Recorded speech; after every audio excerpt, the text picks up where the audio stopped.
Bueno, hola a todas y todos. Estamos acá en este primer ensayo un poco improvisado de este proyecto de podcast eh, que pensamos varios docentes del Instituto Superior de Formación Docente, número 21, Ricardo Rojas, a partir de un proyecto de divulgación de la historia y de algunas problemáticas vinculadas por ahí a campos más amplios también, en general.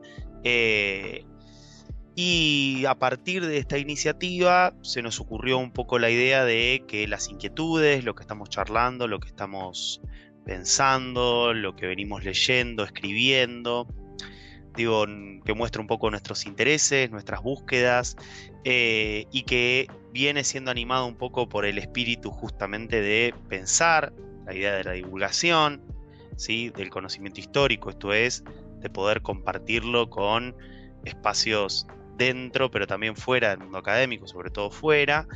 Digo, con esas inquietudes en mente, bueno, se nos ocurrió largarnos a esta aventura de pensar unas charlas entre nosotros, al menos al inicio, para compartir un poco lo que venimos trabajando y algunas cuestiones que vienen ahí dando vueltas por nuestras cabezas y que creemos que son interesantes para ser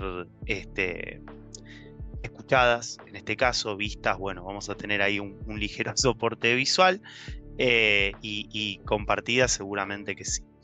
Em, la idea un poquito de este, digo, ensayo de podcast, y digo ensayo porque aún ni siquiera tenemos nombre, es precario el tema, pero está en construcción, es un poco llevar estas inquietudes o estos temas sobre los que venimos pensando, investigando, charlando, inicialmente a estudiantes del profesorado, también a otros colegas docentes, pero bueno, nos gustaría también que esto trascienda y pueda llegar a otros espacios por fuera incluso del propio Rojas, pero bueno, vamos a ver. Por lo pronto, estos son los primeros compases del proyecto, así que sepan disculpar cualquier improvisación, fruto de estos primeros pasos.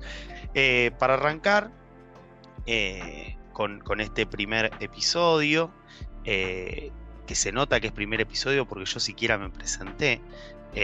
Soy Nicolás Arona, soy licenciado en Historia, estoy dando clases en el profesorado, en Historia del Mundo Moderno, en el segundo año de la carrera de Historia, del profesorado de Historia justamente, y me acompaña un colega, también docente de segundo año, pero esta vez cruzando ya el Atlántico, saliendo un poco de ese mundo que muchas veces lamentablemente termina siendo más que nada Europa. Juan Torales me acompaña, profe también de segundo año, ¿sí? A cargo de el espacio de Historia Americana. Hola Juan, ¿cómo andás? ¿Bien? Hola, ¿cómo estás, Nico?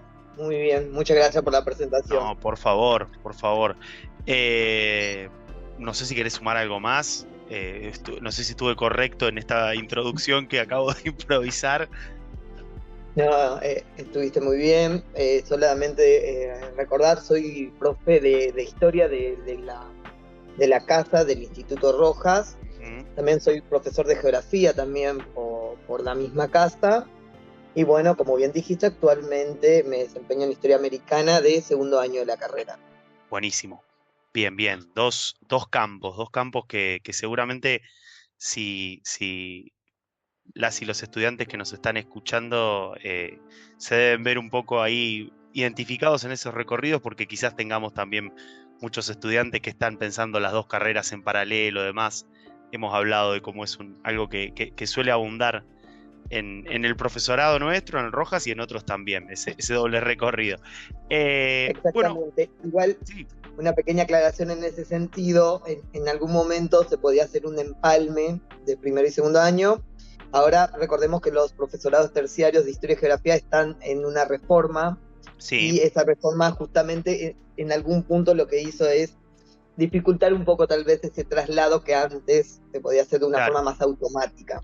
Sí, sí, bueno, es un tema también tal cual de cómo los nuevos diseños quizás han reconfigurado en gran medida las carreras y también los trayectos de los estudiantes. Por ahí tengamos gente que nos escuche que está con el plan viejo, gente con el plan nuevo y son como dos recorridos totalmente distintos. Nosotros que venimos del viejo tenemos tal cual otros derroteros. Bueno, Exacto. Juan, para este primer capítulo, eh, vos tenías como propuesta acercarnos algo muy interesante, ¿sí? Que tiene que ver digo, por ahí la manera de pensarlo es lo inesperado, ¿no? Porque, digo, de vuelta, pensando en un espacio de divulgación, la idea que se nos ocurría era intentar abordar la historia, abordar el pasado, pero también la forma en que este pasado se ha investigado, es narrado, es representado, ¿sí? Intentando salirnos un poquito de los carriles, intentando salirlo por ahí de lo que a veces es lo más frecuente, no solo en la carrera, ¿sí? De los profesorados y demás, sino también por fuera. Y en este caso, digo, pienso lo inesperado porque vos encontraste, y un poco seguramente ahora vas a ampliar un poquito esto que comento, eh, un texto de un autor que sí, digamos, es conocido, que sí tiene gran presencia en el mundo académico, incluso en el propio profesorado, como es Fernán Brodet, ¿sí? Pero hablaba de lo inesperado porque encontraste un trabajo de él que justamente escapa un poquito de lo que solemos leer de Brodel, ¿no?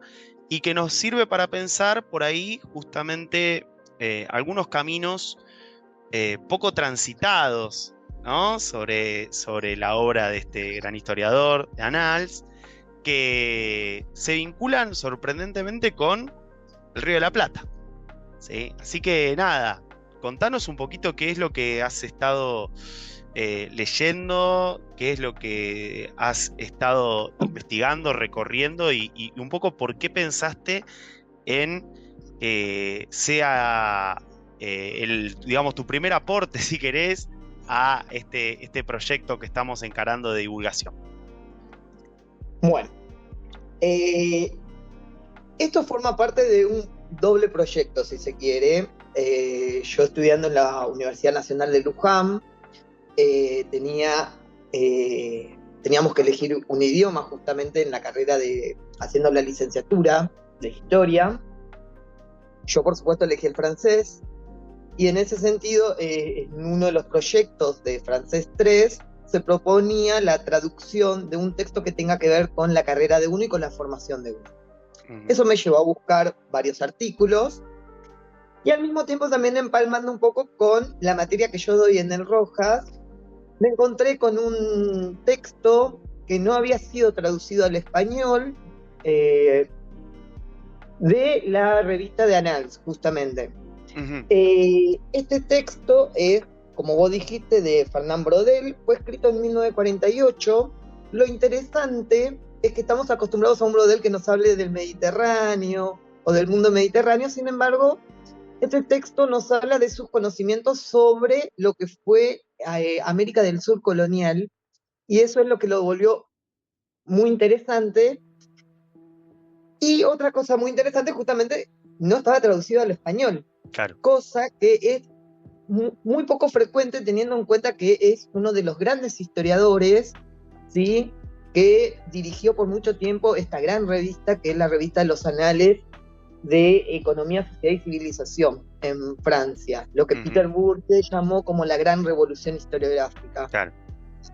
Sí, recordemos que estos muchachos, por ahí, quien está del otro lado, probablemente muchos, si son estudiantes, como decíamos un ratito, del profesorado, más o menos ya hayan recorrido algún texto de Annals, de algún autor de Annals, pero por ahí si hay alguien que o está arrancando, o quizás se cumpla nuestro sueño de llegar a un público más amplio.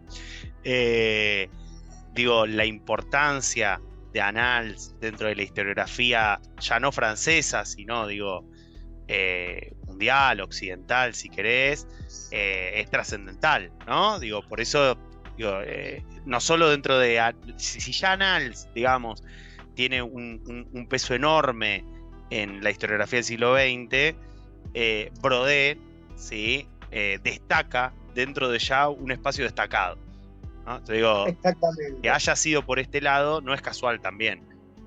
Exactamente, recordemos que esta revista tuvo 3 grandes directores, Marc Bloch, Lucien Febvre, y luego va a quedar como director Brodel, justamente, que fue el redactor de este artículo que venimos a analizar aquí. Bueno, tengo una pregunta, Juan. ¿Por qué vos, digo, cuando buscabas estos textos para traducir, cómo te encontraste con este texto de Brodel, ¿no? Digo, ¿cómo es esa experiencia de también, digo, pensando por ahí en estudiantes que nos escuchen del otro lado, que recién están iniciándose en esta actividad un poco extraña a veces, que es indagar en el pasado? ¿Cómo fue el proceso? Mira, creo que hay una cuestiones personales en parte y después de formación, claramente. Sí. Desde lo personal puedo decir, soy una especie de... Soy muy bueno buscando textos digitalizados. Bien, una gran habilidad es. En un contexto donde el precio de los libros, la gente que estudia ciencias sociales seguramente me comprenderá, el precio de los libros son altos. Uh-huh. En este contexto, la realidad es que el PDF, el libro digitalizado, ha servido también para poder sostener las cursadas de muchos estudiantes, incluso la mía. En parte es eso, y en parte también tiene que ver con la formación. Uno sabe, después de la formación, que hay ciertos nombres y ciertas revistas que valen la pena observar con atención. Uh-huh. Entonces, en ese sentido, cuando me proponen la búsqueda de este texto, lo que yo hago es buscar en varios buscadores, y justamente la palabra clave era Annales. Yo ya sabía que si quería hacer un trabajo, quería hacer algo sobre esta revista. Bien. De historiografía, y ahí puntualmente Brodel. Tengo un paréntesis chiquito, me parece interesante también. Digo, pensando en estudiantes del otro lado, ¿qué buscador, digamos, de artículos, de textos académicos es por ahí el que más recomendás para alguien que quiere quizás emprender una búsqueda parecida a la que vos emprendiste? Mira, hay varios buscadores muy buenos. Yo por lo general utilizo mucho el Google académico. Sí, es muy bueno. Que es una pestaña paralela al Google. También hay una página muy interesante que descarga artículos, que es Ese Cielo, que también es muy buena. Por lo general yo uso esas dos. Y después, bueno, nuevamente volvemos a algo personal. Yo formo parte de muchos grupos de Facebook que tienen que ver con instituciones académicas, tanto de Argentina como extranjeros, mexicanos, peruanos, y son páginas muy especializadas en historia muchas veces, que van subiendo artículos, van subiendo libros. Entonces muchas veces poner una palabra clave en esos buscadores te facilita y permite la obtención de muchos artículos. Sí, yo he hecho muchas investigaciones con el buscador de grupos de Facebook, historia en PDF, digo, me han salvado muchísimo, sí. Es una buena recomendación esa, que todavía sigue vigente, aunque uno piense que por ahí eso está medio muerto, sigue habiendo ahí mucho material. Exactamente. De hecho, estos grupos están no solamente muy vigentes, sino que realizan un trabajo de proporción de textos bastante interesantes. También formar parte de estos grupos me llevó a relacionarme con personas que estudian historia más allá de Argentina, compañeros mexicanos, compañeros chilenos, compañeros peruanos, que tienen aportes muy interesantes y que suben aportes muy interesantes. La verdad es que yo siempre recomiendo utilizar también las redes sociales para esto, para ver qué hay en otros contextos sobre la disciplina, ¿no? Claro. Igualmente, puntualmente, este texto lo pude conseguir desde el Google Académico. Perfecto. Que lo que tiene el Google Académico es que directamente filtra y proporciona justamente material que tiene que ver con el mundo académico, ¿sí? Que tiene una recomendación previa para estar ahí. Claro. Juan, ¿y qué fue lo que te llamó la atención ahí? Te imagino en el buscador, te encontrás con el artículo, entrás, porque inicialmente, bueno, digo, vos estabas buscando algo vinculado a esta tarea que te habían dado, ¿no? Vinculada a traducción, y encontrás algo acá que va mucho más allá, digo, de esa simple actividad. Exactamente. Mirá, para empezar, bueno, ya dijimos del autor de la revista, pero lo más interesante es que un autor que estábamos muy acostumbrados a que nos hable de Europa, del mundo mediterráneo europeo, de hecho la tesis de Brodel fue sobre el mundo mediterráneo en la época de Felipe II, es un historiador que leyendo este artículo, primeramente en francés, me di cuenta que tiene un gran conocimiento también de lo que fue la América del Sur colonial de ese momento, y por sobre todo lo que tiene que ver con la ruta de la Plata del Potosí. Y los conocimientos que tenían sobre el sistema mercantil que utilizaba España, pero a veces con datos muy puntuales que hacen saber que este historiador de verdad le prestó mucha atención a esa parte. Eso me llamó poderosísimamente la atención. Y después claramente una cuestión, bueno, estamos en Argentina y cómo Buenos Aires colonial estaba relacionada con este sistema, justamente que él acaba de escribir. Como para no dejar más en suspenso a la gente, justamente este artículo habla sobre la plata potosina. El título del artículo se llama De Potosí a Buenos Aires, una ruta clandestina de la plata, y habla sobre esa ruta clandestina a finales del siglo XVI y principios del siglo XVII. Ahora, después en el transcurso de esta charla, si quieren, podemos explicar un poco por qué clandestino justamente y cómo se relacionaba Buenos Aires con el Potosí. Sí, digo, ahí hay algo muy interesante porque no solo vos estás trayendo esto que me parece muy curioso de pensar cómo incluso cuando hablamos de un historiador como Brodel, reconocido, leído, muy presente, uno puede encontrar textos que escapan del radar, ¿sí? Y de ese corpus que uno tiene registrado, ¿no?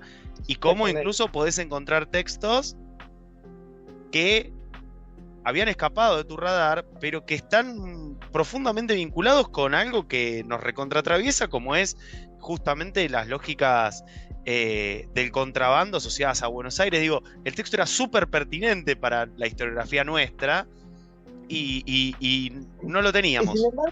Y sin embargo no había una traducción española. Exacto. Sin embargo seguía en francés y no se había utilizado. Exacto. Bueno, es interesante y estamos hablando de un texto, digo, que tiene décadas, ¿no? Está bueno para pensar eso también, ¿no? De cómo, bueno, cuando uno construye conocimiento en historia, incluso, imagínate, estamos hablando de este autor, imagínate cuando hablamos de autores quizás que no tienen una centralidad tan grande en la academia y demás, muchas veces podemos encontrarnos bastante tardíamente en nuestros recorridos y nuestros aprendizajes con obras que de repente sorprenden.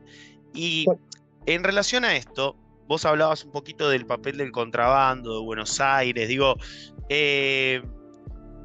en esto que ve Brodel, que también nosotros por ahí en autores locales ya hemos encontrado, digo, pensando en nuestros oyentes, ¿qué relación tenía Buenos Aires con el contrabando? ¿De qué contrabando estamos hablando? Digo, hay un contacto que vos ahí estuviste marcando en esa descripción que hiciste hacia el norte, hacia el Alto Perú. Digo, ¿qué pasaba ahí y qué lugar ocupa Buenos Aires en esta estructura colonial? en la que uno pensaría que quizás, pensando, ¿no? Quizás desde un lado medio chauvinista, tendría que tener un rol más central, ¿no? Una ciudad, puerto al Atlántico, digo, uno de cierto prejuicio creería que estamos hablando de un centro importante. ¿Qué estaba pasando en ese momento? Exactamente. Bueno, para explicar esto, te pido si podemos Sí, por pasar un poquito supuesto. la imagen. Y lo primero que hay que Ahí entender está. es lo siguiente. Lo primero que hay que entender es lo siguiente. Cuando hablamos del siglo XVI y el siglo XVII, estamos hablando de una sociedad colonial, ¿sí? Donde la metrópoli es España y donde había un sistema de comercio que garantizaba el monopolio español. Hay que tener en cuenta lo siguiente. América estaba dividido en el siglo XVI por dos virreinatos, la de Nueva España, con la capital en México, y el virreinato del Perú, con la capital en Lima. El virreinato de Perú abarca casi la totalidad de lo que sería la Sudamérica hispánica, donde abarcaba partes de Argentina, Paraguay, lo que hoy es Uruguay, Chile, Perú, Bolivia, Ecuador misma. Y el sistema de flotas y galeones lo que hacía era justamente trazar las líneas de comercio, donde la plata producida en el Potosí, un cerro que se encuentra en lo que hoy es actualmente Bolivia, tenía que partir desde el puerto de Lima, desde el Callao, y desde ahí ir hasta el Istmo de Panamá, pasar el Istmo de Panamá y ir hasta Cuba, hasta el puerto de La Habana, y de ahí a España. Es decir, estaba bien trazada la ruta que debía seguir la plata del Potosí. ¿Para qué? Para garantizar justamente el monopolio de la metrópoli, en este caso España. En ese sistema, Buenos Aires era la retaguardia comercial, era la retaguardia de lo que sería el virreinato del Perú. Esto es interesante porque muchas veces los porteños somos un poco centristas en muchos casos y consideramos que Buenos Aires siempre fue una gran capital. Sin embargo, por mucho tiempo, durante el siglo XVI, XVII, Buenos Aires era una aldea de la retaguardia de un virreinato mucho más extenso de lo que luego va a ser el virreinato del Río de la Plata, por ejemplo, que era el virreinato del Perú, donde la capital y el centro económico estaba en Lima, ¿sí? Por consiguiente, eso producía varios problemas para Buenos Aires y para el desarrollo bonaerense justamente, y que al mismo tiempo, entonces, ¿por qué sostener Buenos Aires? Puede ser una pregunta, entonces, si esto es una retaguardia olvidada, ¿por qué sostenerlo?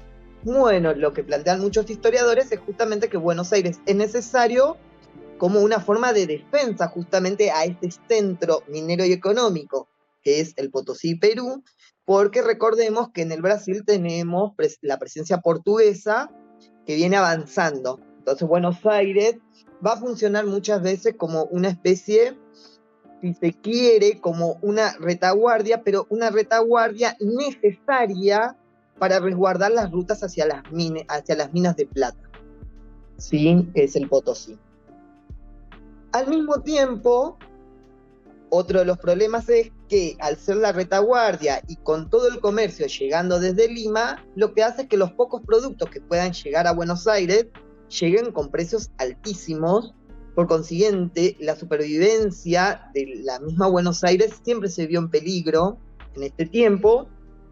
Bien, estamos hablando, perdón Juan, pero es interesante pensar que estamos hablando en el siglo XVI, XVII, incluso más adelante también, de viajes extraordinariamente costosos, ¿sí? El transporte de productos, de personas, por supuesto, de información también, pero hablando puntualmente de lo económico y de las mercancías, son viajes muy costosos, son muy largos, y pensando en Buenos Aires, todo el viaje desde este centro que vos caracterizaste, que es Lima, la zona del Perú y demás, es por tierra, ¿sí? Exactamente. Un viaje extraordinariamente arduo y caro.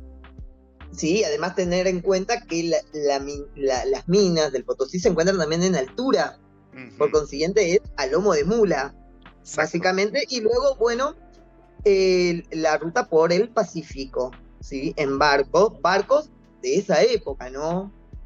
Donde, si bien la ruta marítima es mucho más barata que la ruta terrestre, es mucho más rápida, sigue siendo, estamos hablando de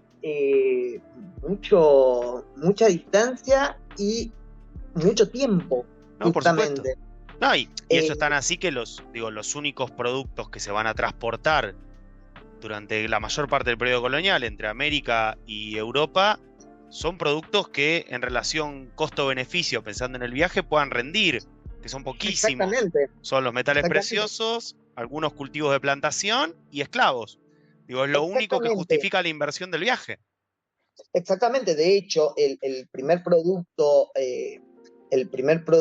exportador que América proporciona a la metrópoli es justamente, tiene que ver con la minería y con metales preciosos. La plata en primer lugar y el oro en segundo lugar. Claro.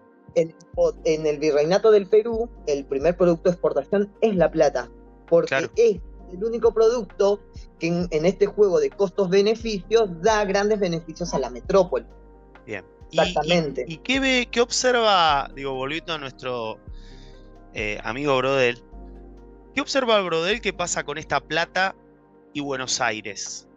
Lo que va a plantear justamente Brodel en este artículo es algo que ya muchos historiadores habían esbozado, que es esta idea de que no toda la plata seguía este camino legal que tendría que seguir si se obedeciera la ley y el sistema de flotas de galeones, tendría que seguir el camino hacia el puerto de Lima. Lo que Brodel dice es que parte de esa plata en realidad se va a deslizar de una forma clandestina y se va a deslizar hacia el puerto de Buenos Aires y también de algunas ciudades del Brasil. Acá lo que hay que tener en cuenta también a veces es lo que explicamos anteriormente. Buenos Aires es una retaguardia, pero es una retaguardia necesaria. Muchos funcionarios, mismo metropolitanos, sabían que la única forma de que sobreviva Buenos Aires es a través del contrabando. ¿Y el contrabando con quiénes? Con el Brasil, por ejemplo, con el Brasil portugués. Comercio que estaba prohibido, pero que sin embargo es necesario para la supervivencia de Buenos Aires. Por eso muchas veces es la misma administración que sabe que hay una proporción de la plata potosina que se desliza de forma ilegal, sin embargo no van a hacer mucho para detener ese tráfico porque ellos saben que eso significa la supervivencia de Buenos Aires. O sea, es un fenómeno interesante ese, digo, lo que ahí rescata Brodel, que vos estás comentando, es que hay toda una sociedad, desde los sectores más altos hasta las capas más inferiores de la población, que es parte de todo este contrabando. Digo, es algo que parece casi que está contradictorio. Es un contrabando casi institucionalizado. Exactamente. Hay un viejo dicho en la época colonial que es: se acata pero no se cumple.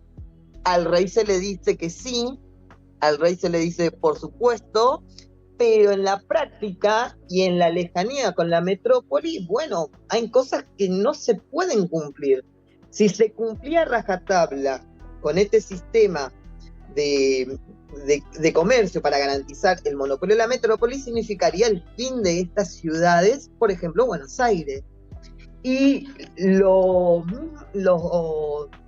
la misma administración, la misma burocracia, por ejemplo, los gobernadores sabían de esta práctica y por omisión muchas veces participaban de ella, pero entendían que era necesario para la supervivencia de Buenos Aires. Recordemos que en este sistema de flotas y galeones, si bien el puerto de Buenos Aires da al Atlántico y uno que sabe de geografía diría, bueno, pero el Atlántico queda más cerca de España, el comercio a través del Atlántico con España está prohibida. Por consiguiente, es un puerto que no tiene autorización de comerciar, excepto en algunos casos puntuales, pero son muy puntuales, pero donde tiene totalmente prohibido el comercio de plata potosino. Claro. Eh, ¿Y pero, cómo sin se iba esta embargo, plata entonces, Juan? ¿Cómo salía? Si los bueno, barcos españoles, digamos, no tenían esta autorización y no era un comercio regulado. bueno, lo que va a plantear Brodel es justamente, habían 3 rutas. Él va a decir, hay 3 rutas clandestinas. Ujú. La primera ruta podemos ¿Por acá trazarlo vamos? desde... Sí, la primera ruta lo podemos tratar de trazar desde el Potosí, y del Potosí en una línea, si se quiere, casi horizontal hasta San Vicente, en el Brasil, ¿sí? En la zona paulista, donde pasaba por Asunción, desde las minas del Potosí, ahí en la Villa Imperial del Potosí, hasta Asunción, y de Asunción en línea recta hasta la zona paulista. Ujú. Después lo que va a plantear es que hay una segunda ruta, que es por los ríos, que va desde Buenos Aires, por el río Paraná, del río Paraná por el río Paraguay, y de ahí a través del Pilcomayo hasta llegar a las minas. Sin embargo, es lo que va a plantear es que hay una tercera ruta, y él va a decir, esta es la ruta históricamente más importante, tanto por la cantidad del tráfico como por las ciudades que intervienen, que es a través de, desde el Potosí, pasando por las ciudades de Jujuy, Salta, Santiago del Estero, Córdoba, y de Córdoba hacia Buenos Aires. Para él, esta es la ruta históricamente más importante. También tener en cuenta que las ciudades que venían en este tráfico también se veían beneficiados de este comercio ilegal. No era solamente Buenos Aires, sino Claro. que todas estas ciudades de algún modo intervenían en ese tráfico ilegal, ¿sí? Ilegal siempre desde el punto de vista español, desde el punto de vista de la metrópoli, ¿sí? Sí, Recordemos que esta plata no pasaba por la seca, que es el lugar de acuñación de la moneda, y por consiguiente no se le debitaban los impuestos que claro. iban a parar a la corona española. No, claramente, digo, más pensando en la descripción que vos recién rescatabas, digo, pensando en una zona que sin dudas es bastante marginal, digo, esto Exactamente. pasa a ser una fuente de ingresos de la que viven muchísimas personas. Digo, es lógico que se haya mantenido durante tanto tiempo. No, de hecho, me parece que esa que diste con la palabra clave, porque vuelvo a decir, tal vez hoy los estudiantes que nos escuchan o que nos ven se imaginan a Buenos Aires, bueno, siempre como una gran capital, pero en realidad hay que sacarse esa idea. Esto es una zona marginal. De hecho, es la zona que otro gran historiador argentino, Carlos Cepanda Sadurian, llamaba como las zonas bravas. Claro. Esto es una zona marginal donde, si se quiere, según el planteo de Brodel, hay solamente una gran ciudad aquí que se puede considerar una gran ciudad, que es Asunción del Paraguay. Claro. El resto siguen siendo aldeas pequeñas, donde la función de estas pequeñas aldeas es tal vez comunicar o servir de postas para los caminos, pero que no tienen una gran gravitación en el sistema imperial español, ¿sí? Sí. Esto, vuelvo a decir nuevamente, estamos a la retaguardia del virreinato del Perú y la retaguardia del imperio español hasta el siglo XVIII. En el siglo XVIII, con la creación del virreinato del Río de la Plata, esto va a cambiar. Se van a producir algunos cambios, sobre todo en Buenos Aires, pero por ahora, en el siglo XVI y XVII, es una zona que se puede llamar como marginal. Claro. Es la palabra correcta, de hecho, historiográficamente correcta. Y bien, seguimos este recorrido de la plata que hace Brodel y nos falta el último eslabón. ¿Qué pasa cuando la plata llega a Buenos Aires? Bueno, la plata, cuando llega a Buenos Aires, justamente se utiliza para el tráfico ilegal, sobre todo con el Brasil. De hecho, este artículo es una discusión con una historiadora del Brasil, ¿sí? Mira. Porque acá la relación que se establece, Buenos Aires establece una relación comercial muy interesante con los portugueses en el Brasil.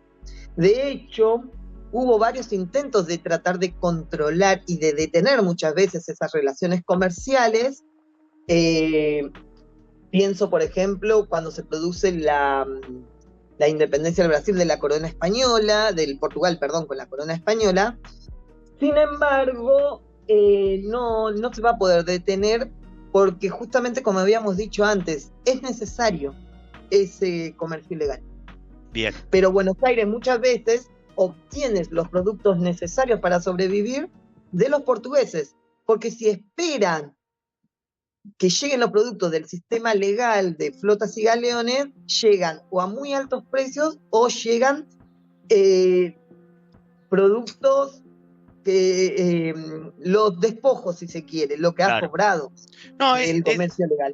Es interesante, digo, creo que abre mucho este tema para pensar justamente no solo el tema de cómo cambia geográficamente y a partir justamente de las estructuras políticas y económicas, la importancia de una determinada zona, de una determinada ciudad, de una determinada región, sino también, ¿no?, los grises dentro de la legalidad, ¿no?, dentro de los sistemas de normas, de leyes, digo, cómo la institucionalidad ahí es complicada.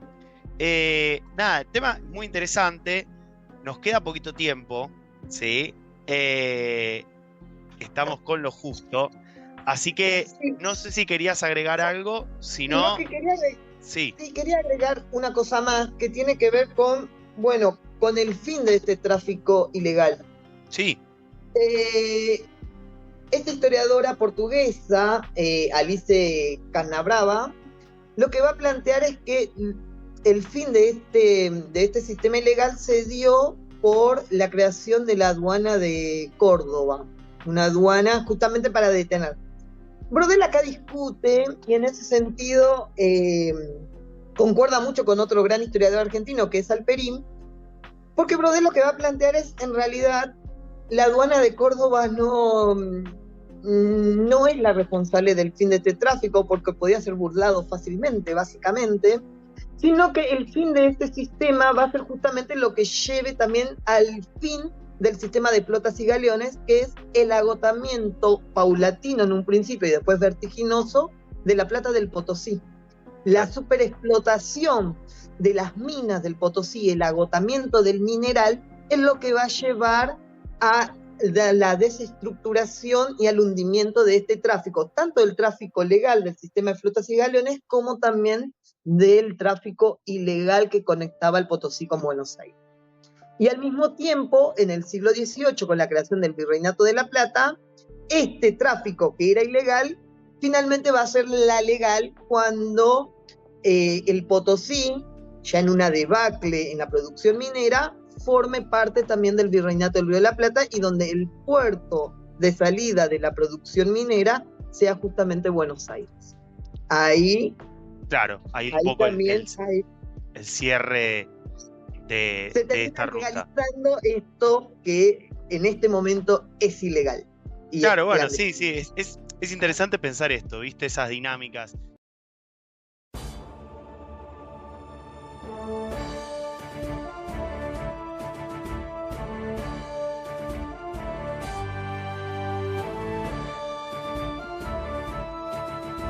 Bueno, estamos de nuevo, tuvimos ahí un pequeño problema técnico. Dijimos al principio que esto iba a ser precario y vamos a hacer honor a esas definiciones. Pero acá, sobreviviendo a la precariedad, nos encontramos y pudimos volver un poco al ruedo.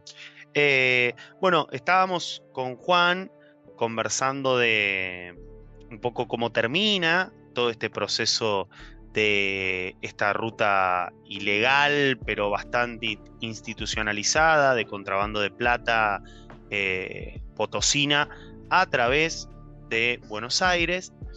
Y digo, un poco todo lo que él rescata justamente de el artículo de Brodel que pudo rastrear. Y a modo de cierre, ¿sí? Ya para irnos despidiendo, pensaba un poco en el espíritu que nos motiva a encarar este proyecto, ¿no? Y digo, hablabas antes de quizás tu inquietud más personal para terminar en este artículo que te llevó ahí.